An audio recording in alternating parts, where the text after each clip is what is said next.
Hi, it's Michelle Nesky, the Posh PA, and today I'm going to discuss a subject that is pretty popular among those applying to PA school, and that is, can I get into PA school with a low GPA? Now, you may be even wondering what constitutes a low GPA, and I'm going to break that down for you in just a second. But if you haven't already, smash the subscribe button. You know I'm here every week dropping new tips to help you get into PA school, become a successful student, and a fulfilled practicing PA. So one of the questions I get asked a lot of times is, well, I struggled in college, Michelle, and my grades aren't the best, and my GPA is low. Can I still get into PA school?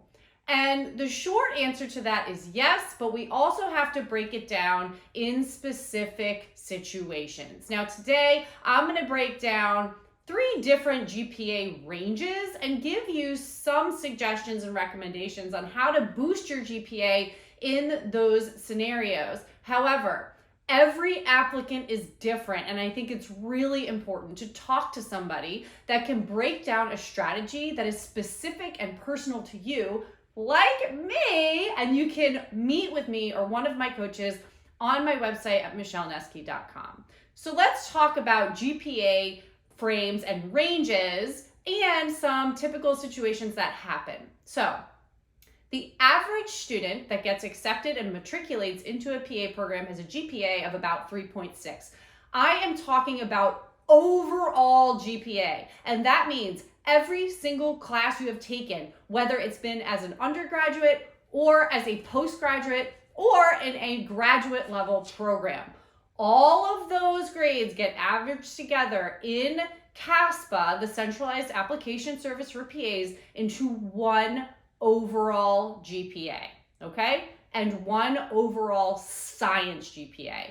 Now, I have other videos on how to calculate those GPAs, as well as focusing on a prerequisite GPA that you can watch after this video or even before it. But it's important to know that today I'm talking about overall GPA and overall science GPA, okay? So the average person that gets accepted to PA school has an overall GPA of 3.6 and an overall science GPA of about 3.5 to 3.6.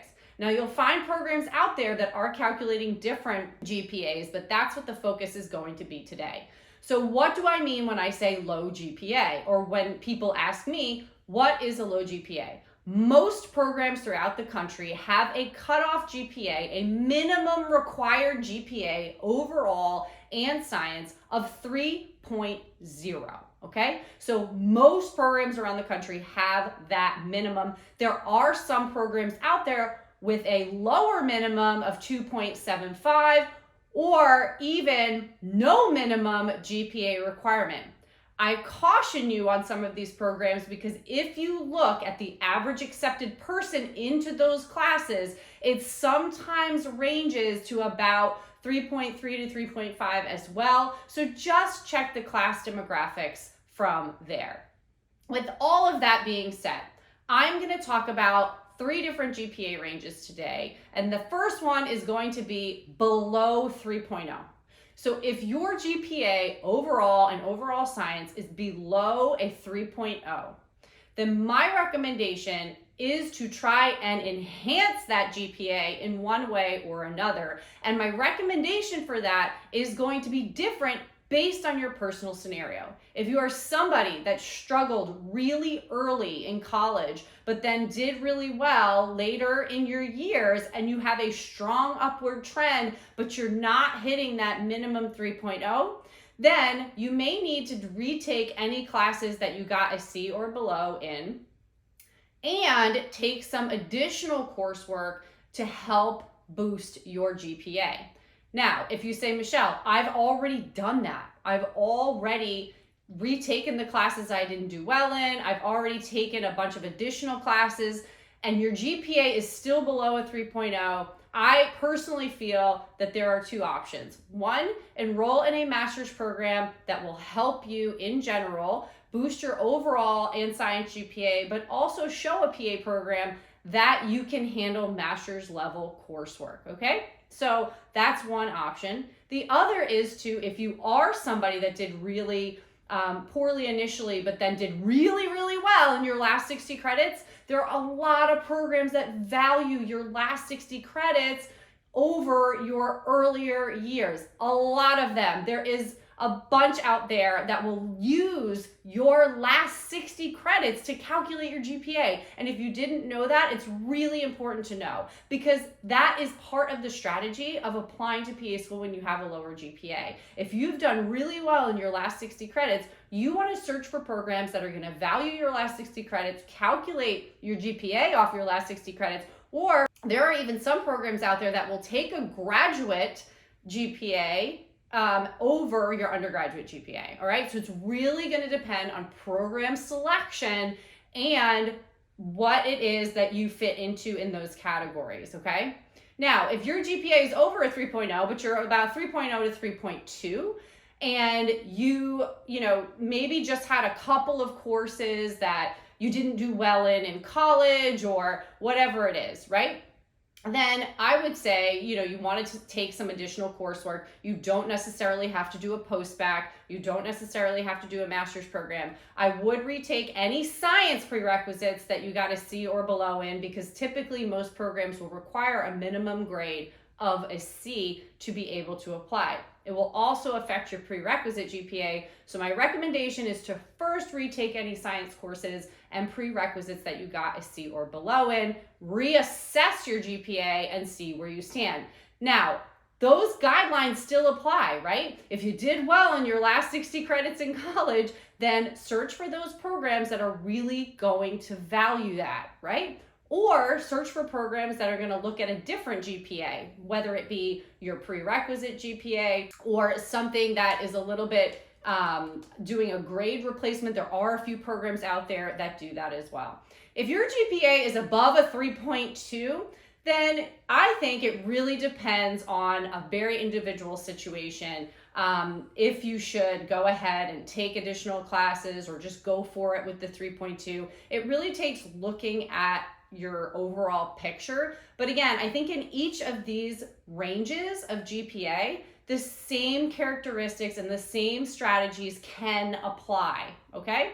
So, and those strategies are: one, look at your overall trend, okay? If you're somebody that did not do well early on, but then improved over the later course of your education, calculate what your last 60 credit GPA looks like, and then focus on programs that are gonna value that, particularly if it's a high GPA, right? 3.5, 3.6, something like that. Or if you are somebody that struggled throughout and you have a lot of ups and downs in your education, then I think it's really important to look at your prerequisites and see which ones you may need to retake first. Then decide if a post-bac program or a master's program is right for you. Here's how I typically decide if a post-bac program or a master's program is right for an applicant with a lower GPA. If you are somebody that did not perform well in a lot of your prerequisites, or maybe all of them, or maybe you're a career changer, then in that case, I would look at a post-bac program, because a post-bac program is going to have you retake all that coursework and retake most of those prerequisites. And so that may be a good investment for you. Do you have to do a structured post-bac program? No, you can take these courses individually at a local college or university, right? But a structured post-bac program is gonna give you more credits, most likely, and it's gonna help you retake all of those things in a situation where you're not looking at multiple different colleges to get all your coursework in. But it's really up to you and your time and your budget. So post-bac program versus taking classes at a local college to kind of replace those grades that you didn't do so well in, right? Now, if you are somebody that already retook your prereqs or have decent grades in your prereqs, then I would look at the potential of doing a one-year master's program that can really show that you can handle master's level coursework, and that will increase all of your GPAs. And when you are looking at those programs that might take your graduate GPA instead of your undergraduate, or ones that look at your last 60 credits, if you killed it in your graduate program, that's going to look really good to different PA programs, okay? I'm not here to tell you that you have to do a master's program or a post-bac, but I am here to tell you that you have to take a critical look at your transcripts. If your GPA is, below 3.0 or up to a 3.2 or 3.3, take a solid look at your transcripts, see what your upward trend is, see what your prerequisite grades are, decide if you need to retake any prerequisites first. That will help you decide if you want to do repeat coursework at local colleges or a formal structured post-bac program, or do a master's program to increase your GPA. Now, can you apply to PA schools with those lower GPAs? Absolutely. It is not all about GPA, okay? And I want to make that clear. But at this point in time, it is the #1 predictor of how you will perform academically in a PA program. And programs are invested in having students that will excel academically and not have to remediate the program, because that affects their accreditation overall, okay?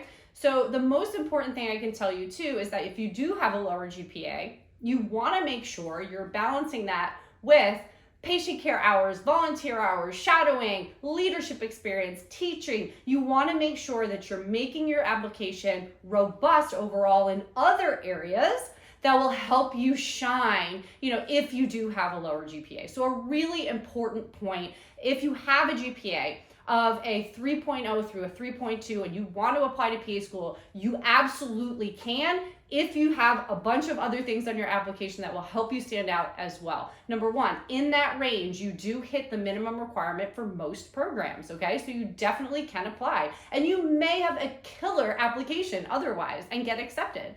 If your GPA is below a 3.0, it is going to be harder, okay? Just because there are a lower number of programs that have a lower requirement, and even if they do, they may have a lot of applicants there, right? So it's really important to try to strengthen that GPA if you are below a 3.0.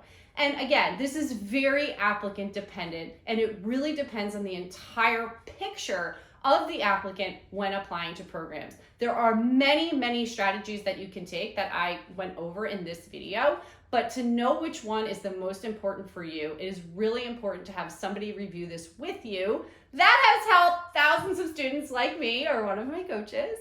And you can book a one-on-one session with us at my website, michellenuski.com. You can also join my free Facebook group, where it's a Posh PA community where we answer a lot of questions in there as well. So it's really important to know, if you have a low GPA, all is not lost. You just need a strategy that is going to make you successful and shine. I will see you again next time.